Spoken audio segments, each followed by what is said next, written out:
ओम गणपत्याय नमः। ओम श्री गणेशाय नमः। ओम श्री दुर्गा दिव्ये नमः। ओम श्री दुर्गाये नमः। जय दुर्गा महारानी।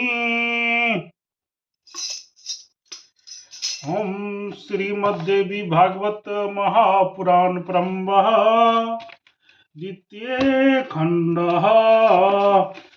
तुमेव माता च पिता तुमेव तुमेव बन्धुश्च सखा तुमेव तुमेव विद्या द्रविणं तुमेव सर्वं देवदेव। ओम नमः चंडिकाय नमः। ओम श्री दुर्गा दिव्ये नमः। ओम श्री दुर्गाये नमः। जय दुर्गा महारानी। दुर्गे दुर्गत के नाशनी। दुर्गे दुर्गत के नाशनी। अध्यात्म माया कांसी कांतवंतिका। भगवान शंकर और शंखचूड़ का युद्ध। श्री नारायण बोले, हे नारद, तत्व ज्ञान के पूर्ण विद्वान शिव जी संपूर्ण बातें सुनकर अपने गणों के साथ स्वयं संग्राम भूमि में गए। शिव जी को देखकर उस शंखचूड़ ने तत्काल विमान से उतरकर परम भक्ति पूर्वक पृथ्वी पर मस्तक टेक कर दंडवत प्रणाम किया। उन्हें प्रणाम करके वो बड़े वेग से रथ पर चढ़ गया। शीघ्रता पूर्वक कवच धारण कर उसे अपना दुर्वाह धनुष उठा लिया। हे ब्रह्मा, भगवान शिव और दानव शंखचूड़ का वह युद्ध पूरे 100 वर्ष तक होता रहा और वो एक दूसरे को न तो जीत पाते थे, न एक दूसरे को पराजित ही हो रहे हैं। कभी अपना शस्त्र रखकर भगवान शिव विषभ पर विश्राम करने लगते हैं और कभी शस्त्र रखकर दानव शंखचूड़ रथ पर विश्राम करने लगता था। असंख्य दानवों का संहार हुआ। साथ ही रण में देव पक्ष के जो योद्धा मारे गए थे उन्हें भगवान शिव ने पुनः जीवित कर दिया। इसी बीच एक परम आतुर बूढ़े ब्राह्मण देवता रणभूमि में आकर दानवेंद्र शंखचूड़ से कहने लगे। वृद्ध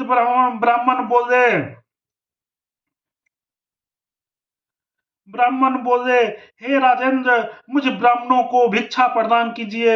इस समय आप संपूर्ण संपदाओं में देने में समर्थ है, अतः मेरे मन में जो अभिलाषित है उसे दीजिए। इस समय पहले आप मुझे निरीह वृद्ध तथा तृषित ब्राह्मण को देने के लिए सत्य प्रतिज्ञा कीजिए, तब बाद में मैं अपना अभिलाषा बताऊंगा।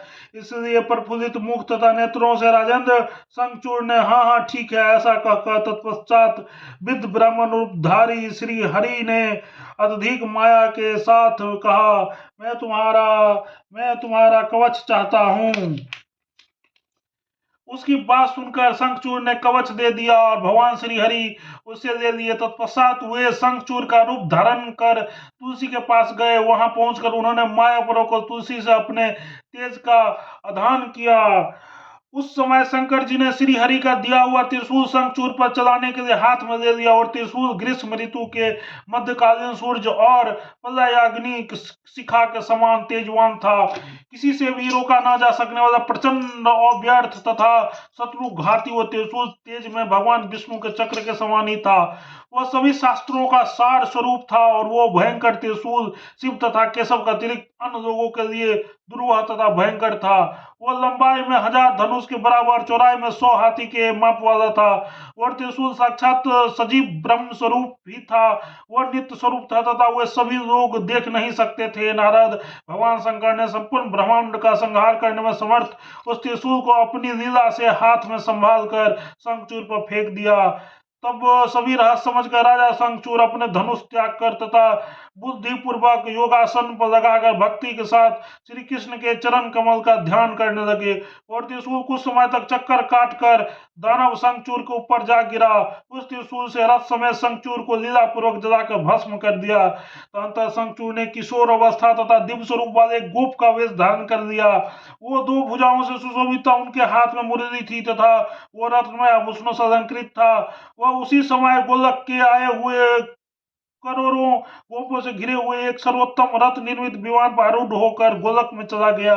यमुने वहां पहुंचकर उन्होंने वहां के वृंदावन में रास मंडल के मध्य विराजमान श्री कृष्ण और राधा के चरण कमल में भक्ति पूर्वक मस्तक झुकाकर प्रणाम किया। उस उदामा गोप को देखकर उन दोनों के मुख तथा नेत्र प्रसन्नता से खिल उठे और उन्होंने अत्यंत प्रेम के साथ उसे अपने गोद में बैठा लिया। तंत्र त्रिशूल वेगपूर्वक आदर के साथ श्री कृष्ण के पास लौट आया। शंखचूड़ की हड्डियों से शंख जाति की उत्पत्ति हुई। वही शंख अपने प्रकार के रूपों में निरंतर विराजमान होकर देवताओं की पूजा में पवित्र माना जाता है। अत्यंत प्रशस्त पवित्र तथा तीर्थ जल स्वरूप शंख जल केवल शंकर जी को छोड़कर अन्य देवताओं के लिए परम प्रीतिदायक है। जहाँ शंख की ध्वनि होती है वहां लक्ष्मी जी स्थिर रूप से सदा विराजमान रहती है। जो शंख के जल से स्नान कर देता है उससे मानो समस्त तीर्थों में स्नान कर दिया है। शंख भगवान श्री हरि का अधिष्ठान स्वरूप है। जहाँ शंख रहता है वहाँ भगवान श्री हरि विराजमान रहते हैं। वहीं पर भगवती लक्ष्मी निवास करती है और उस स्थान के सारा मंगल दूर भाग जाता है। किंतु स्त्रियों और विशेष रूप से शूद्रों के द्वारा की गई शंख ध्वनि से भयभीत तथा रुष्ट होकर लक्ष्मी उस स्थान से अन्य देश में चली जाती है। दानव शंखचूड़ को मारकर शिव जी भी वृषभ पर सवार होकर अपने गणों के साथ प्रसन्नतापूर्वक शिवलोक चले गए। देवताओं ने अपना राज प्राप्त कर लिया और परम आनंदित हो गए। स्वर्ग में धुंधुमियां बजने लगी। गंधर्व तथा किन्नर गाने गाने लगे। भगवान शिव के ऊपर निरंतर पुष्प वृष्टि होने लगी और देवता तथा श्रेष्ठ मुनीश्वर आदि उन शिव जी की प्रशंसा करने लगे। इति श्रीमद् देवी भागवत महापुराण सहस्त्रायं सहितायं नवम स्कंधे शंखचूड़ वध वर्णन नामं त्रयोविंशोऽध्याय। ओम तत्सत। प्रेम से बोलो जगत जननी जगदम्बा माता की जय। जय दुर्गा महारानी। हर हर महादेव। हर हर महादेव। जय मां।